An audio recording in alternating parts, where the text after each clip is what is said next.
guys, welcome back to my channel. So today we're going to talk about four things that you must have if you're coming to Kenya and you want your stay here to be pleasant and easy. Okay, let's dive in. Fall into you.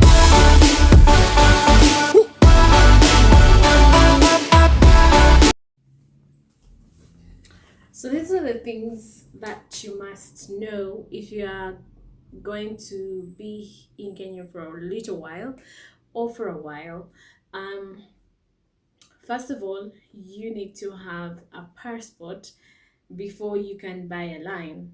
So here the way they work, even though you come from the East African community, you cannot get a line for your phone if you do not have a passport.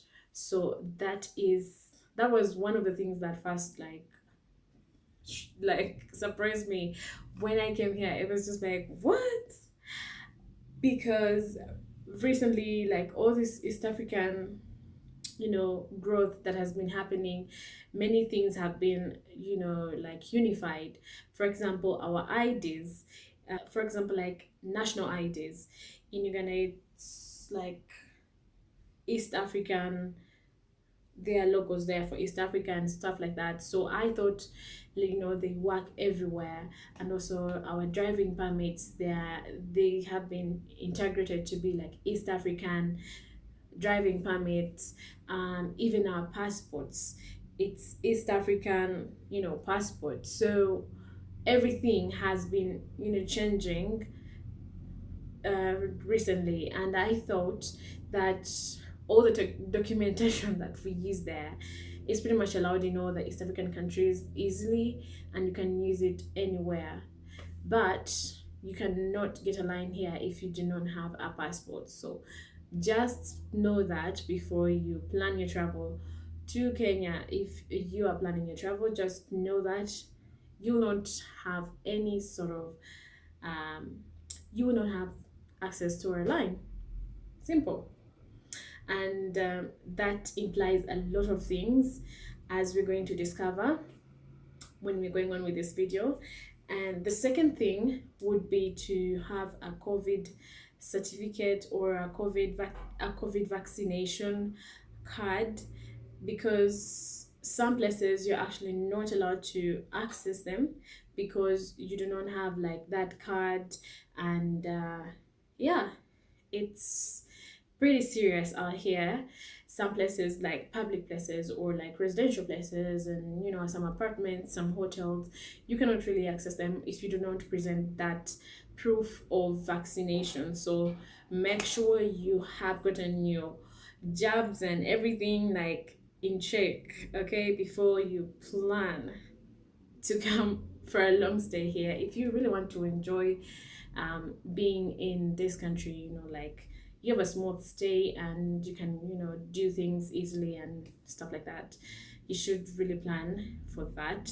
It's also asked at the border, so definitely it's one of the things that you have to be asked every now and again from time to time in different places. Not every place, but in some places, obviously. So the other thing that I noticed is that some places only allow M-Pesa, and this brings us back to the first point. If you cannot if you cannot buy the line because you don't have a passport, then you can't have M-Pesa accessible for you, because you're using a different country code and all that. Like, it's a different country line, so you definitely need to have your M-Pesa activated here, because most of their payments go through M-Pesa. That is what I've noticed. Most of their payments go through M-Pesa. Literally everything, cabs, food. If you're going to maybe pay for like some outdoorsy activities in like a theme park or whatever, they'll ask you to pay through M-Pesa. So you definitely need to get that and have it activated and up and running so that you are sorted. And what else? The other thing that I've noticed is that like so many people, there's a bit of language barrier. I'll not really call it like it's a huge deal. It's not really a huge deal because most people here that I've interacted with, obviously, they know English and they can hold a good conversation, marvelous conversation in English. So it's not a huge issue, but like if you are going to interact with like the layman and stuff like that, you're going to interact with people on the streets and stuff like that, you will need to know a bit of Swahili so that it is easier for you. Like it just makes it a little bit easy. So just make an effort to learn a few words in Swahili, at least the greeting, say mambo, poa, just little bit of things here and there, so that even though you're transitioning to the English part, it is a bit easier for you. You can tell them like, oh, I don't understand Swahili so well, but we can speak English, so you can change to that and switch up whatever language is comfortable for you, but mostly it should be English because I don't know about other languages. But anyway, what am I saying?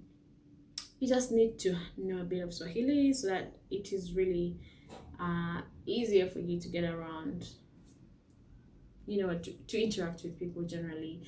And what else? Um, yeah, you need to have your ID with you, like if you're going out. I think this is just basic knowledge, but let me just put it out there. You just need to have your ID with you if you're going out, or if you're just planning to be somewhere that is not your home, that is not maybe your hotel, because they already have your credentials and everything. You just need to have your ID just in case. Here in this case, you don't particularly need a passport. It's not called for, but you just really need to have whatever documentation that shows your details about you and where you're from and all that. Just specifically your national ID, I think, would be the best option here. Just move with it, just make a copy and move with it so that you can present it anytime that it is requested for, like stuff like that. And also move with your COVID card, just in case it is requested for. And yeah, I guess that's it. That's about it. That's all I wanted to share with you. So if you've found this video informative and interesting, please make sure to like, comment, and subscribe to this channel so that I can be able to put out more content for you guys. And yeah,